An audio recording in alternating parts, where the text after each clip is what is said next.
안녕하세요. 30대 중반의 이혼녀랍니다. 살다 살다 제 소개를 이혼녀로 하게 될 줄은 상상도 못했는데 한치 앞을 모르니 인생이겠죠.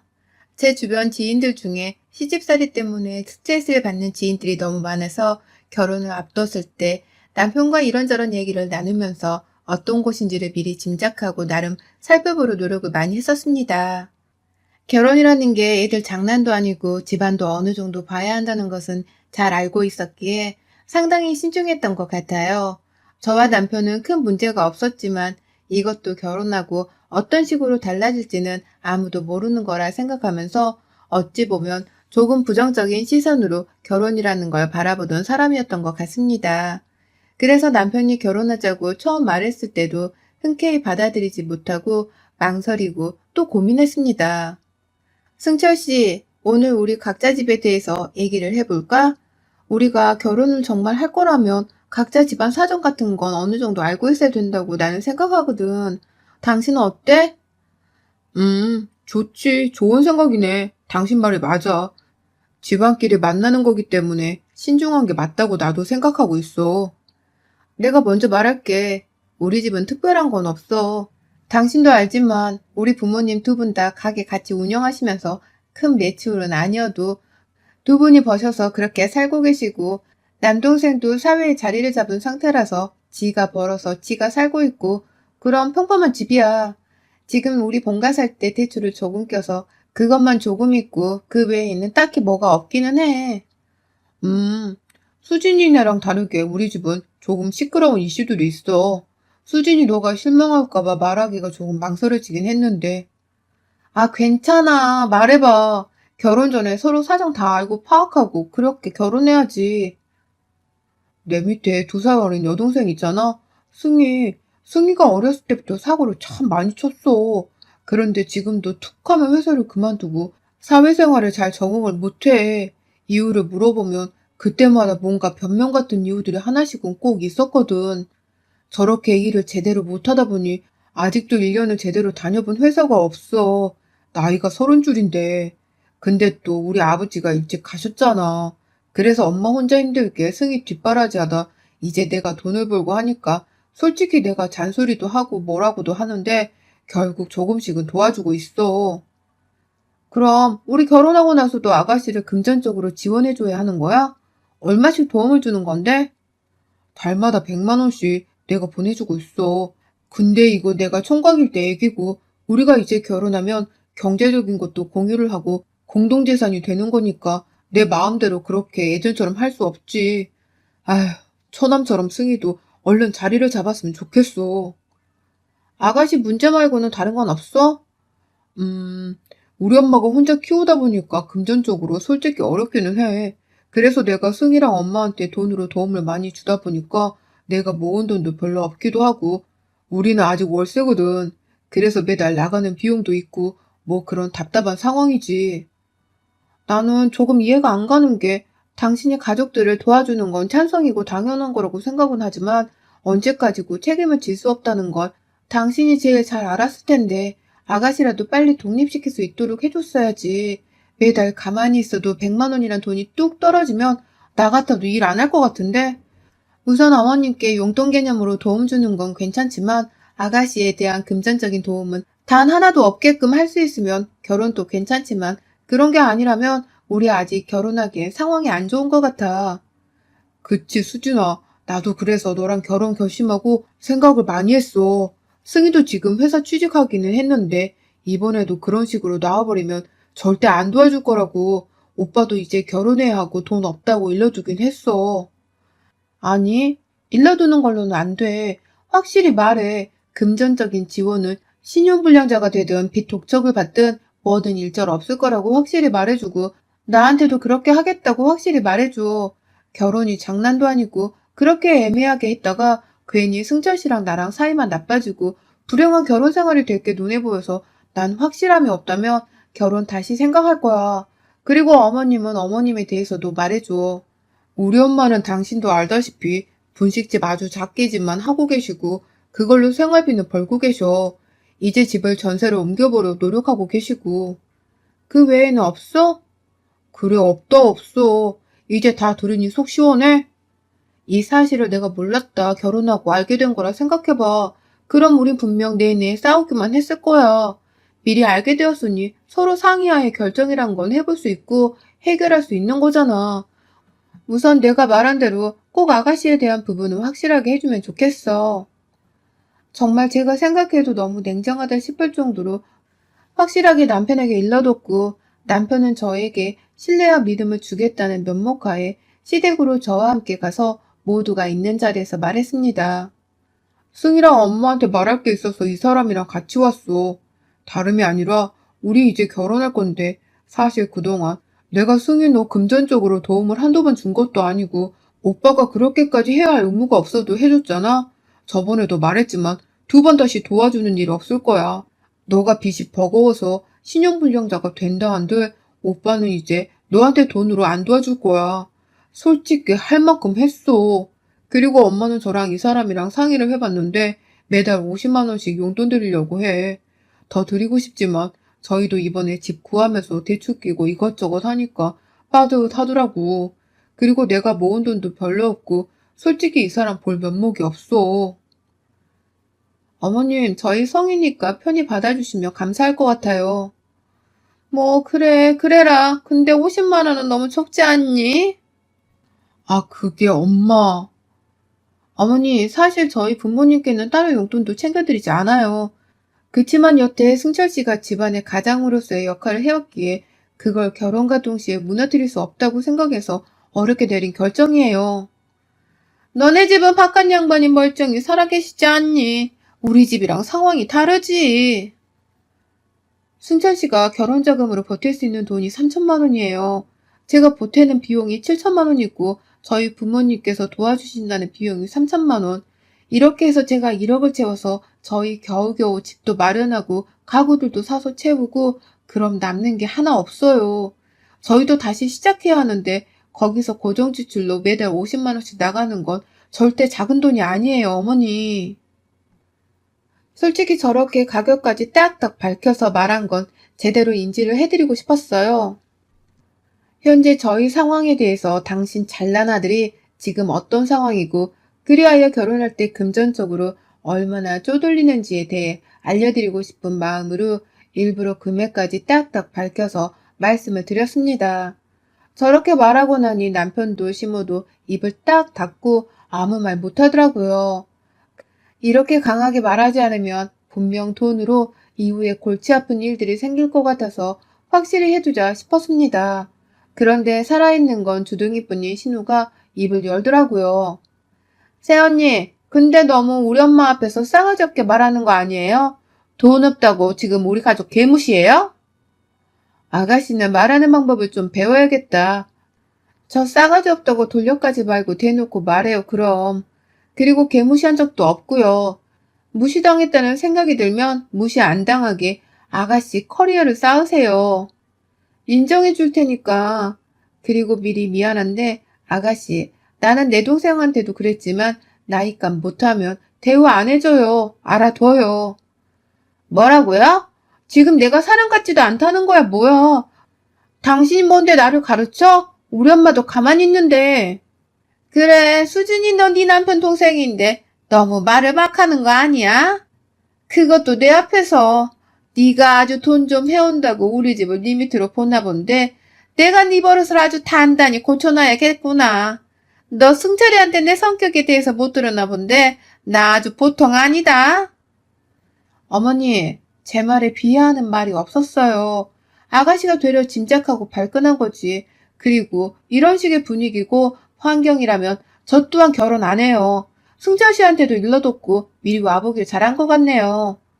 저 길로 결혼하지 않겠다고 했으나 남편이 집에 가서 시무한 신우에게 막 뭐라고 하고 결국 시댁에서 저를 터치하지 않겠다는 조건하에 결혼을 했습니다. 솔직히 결혼 전에는 제가 콧대를 높이고 일부러 행동을 저런 식으로 하기도 했지만 막상 결혼을 하고 정말 제 남편이고 시댁이라고 생각하니 저렇게 냉정하게 굴지 못하겠더라고요. 어머님이 관절이 아프고 힘들다고 하셔서 분식집 정리하고 집에서 쉬시라고 했고 그렇게 용돈을 더 올려서 보태드렸고 저희 부모님은 늘 대학병원 가서 주기적으로 종합검진을 받으시는데 여태 제대로 된 검진도 못 해보셨다길래 남편을 엄청 혼내고 제가 어머님 모시고 함께 검진을 받게 해드리고 아가씨가 정신 못 차리고 또 회사 그만두고 속 썩이는 것 같길래 어머님 저희 집으로 모시고 와서 일주일씩 계시다 가게끔도 했어요. 물론 계시는 동안 식사는 모두 제가 손수 준비를 했었고 최대한의 노력을 한 만큼 어머님도 저에게 마음을 많이 여셨다고 생각을 했죠. 그런데 신우가 시모 앞으로도 본인 앞으로도 대출을 다 끌어다 무슨 거래를 했는데 그게 알고 보니 코인 이런 것보다 훨씬 도박성도 높고 위험도가 상당한 거래였더라고요. 저도 정확히는 모르겠는데 아무튼 그렇게 싹 다 말아먹고 순식간에 시댁이 빚더미에 앉게 되었고 그나마 있던 집에서도 있을 수 없는 상황이라 순식간에 저들이 저희 신우집으로 들어오게 되었습니다. 정말 당연히 싫었고 신우가 사랑받지도 않았는데 말했듯 주둥이만 살아서 여전히 나불거리더군요. 새언니, 저 작은 방 쓰기가 너무 불편한데 옷이 너무 많아서 옷을 두면 잘 곳이 없어요. 이것 좀 해결해줘요. 그걸 왜 저한테 말해요? 본인이 알아서 하세요. 아, 진짜 싸가지 더럽게 없네.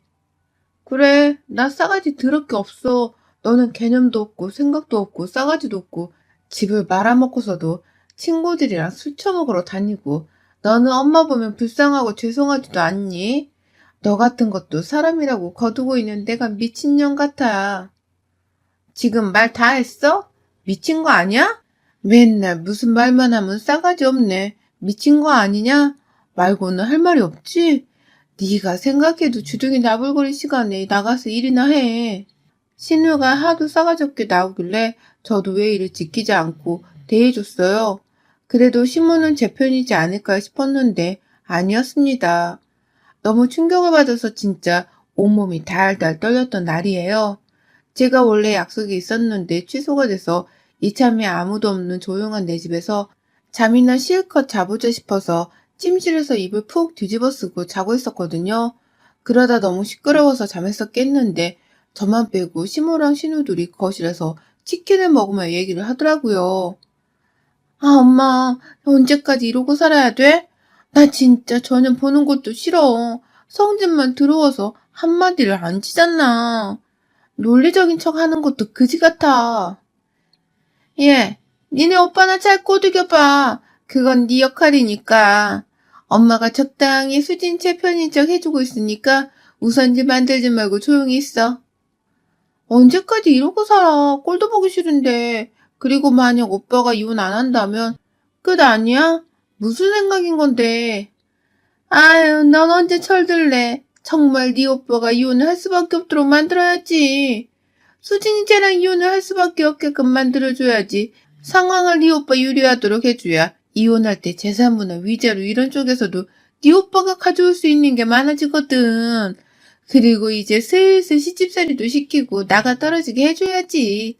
아무튼 엄마 다 알아서 할 거니까 조용히 좀 있어. 들어보니 저 모녀가 쌍으로 저와 남편을 이혼시키려고 작정을 했더라고요. 그 이유는 당연히 돈이었고 이혼을 하면서 본인 아들에게 떨어질 돈이 어느 정도 될 거라고 예상을 하고 있던 두 모녀를 보는데 정말 한심해서 말이 안 나왔습니다. 본인이 말한 것처럼 시모는 갑자기 태도가 급변해서 저를 괴롭히기 시작했어요. 예, 빨래가 잘못된 건지 이상하다. 다시 빨아야겠어. 예, 오늘은 한우 좀 먹자. 맨날 똑같은 것만 먹으니까 아주 질린다, 질려. 예, 돈 좀 30만 원만 보내줘봐라. 승희가 급히 필요하다네. 등등 정말 사람인가 싶을 정도의 뻔뻔함으로 저를 대했습니다. 이렇게 제가 저 모녀와 다투고 매일 진이 빠져있을 동안 남편은 밖으로 돌았어요. 회식이다 친구를 만난다며 본인 가족들은 집에 두고 본인은 즐기고 싶은 걸 다 즐기면서 사는 남편을 보는데 속이 터졌습니다. 뭘 작당하고 결심한 건지 갑자기 김장을 하자는 시무와 신우가 찜찜해하고 이상했지만 어차피 제가 막아도 할 거니까 알겠다고 하고 함께 진행을 하기로 했죠. 새언니 쏘리. 어쩌냐. 옷에 고춧가루가 다 묻었네. 얼른 씻고 와요. 손이 미끄러져서. 누가 봐도 일부러 쏟은 듯하게 저한테 고춧가루를 쏟아버렸지만 아무런 말을 하지 않고 씻으러 갔습니다. 차라리 씻는 게 편하지 둘이 알아서 해라라는 마음이었습니다. 다 씻고 다시 합류를 하는데 이제는 시모가 저에게 시비를 걸었습니다. 수진이 너 내일 모레까지 나한테 2천만 원만 보내줘야겠다. 2천만 원은 왜요? 아니 언제까지 여기서 다 같이 살 수도 없고 너랑 승희가 오죽 싸워야지. 그 정도 있으면 월세 보증금은 되니까 나가려고. 승철 씨한테 말씀해보지 왜요? 네가 우리 아들보다 돈이 많잖아. 시애미가 집도 없이 떠도는데 2천만 원도 못 해주니? 왜? 아까워? 보증금이니까 나중에 그대로 돌려주면 되잖니. 아니요 어머니 그게 아니라 저도 2천만 원 여유가 없어서 승철 씨랑 상의해볼게요. 대출을 받든 뭐를 하든 내일 모레까지다. 김치 담다 뜬금없이 2천만 원 달라는 시모 행동에는 화가 났지만 너무 뻔뻔해서 열이 받았어요. 제가 한마디를 더하면 싸울 걸 알았고 그렇게 여지를 주고 싶지도 않아서 적당히 내내하고 말았습니다. 가만히 돕고 있는데 신우랑 시모의 대화는 저를 저격하듯 정말 듣지 못할 지경으로 이어졌어요. 엄마, 이번에 결혼한 내 친구 수아 알지? 걔 대박이야. 걔는 지네 시부모가 친부모 같다고 막 명품백이랑 차까지 바꿔줬더라. 그래서 내가 시댁 식구인데 그게 가능하냐고 하니까 너무 부모님 같고 좋대. 대박이지? 누구랑 비교되지 않아? 아이고 그 시부모들은 복도 많네. 수아걔가 너 고등학교 때 그 친구 맞지? 애가 참 인성이 좋아 보였어. 네 새언니는 뭐 내가 아무리 잘해줘봐야 돌아오는 건 늘 지적질인데 뭐 안 그러냐? 능력 없는 시애미는 김치나 담궈야지. 3시간을 넘도록 저 둘 사이에 껴서 대놓고 비아냥거리고 저를 욕하는 걸 듣다 보니까 어느덧 저도 한계가 왔습니다. 어머님, 그리고 아가씨, 이제 그만 좀 하세요.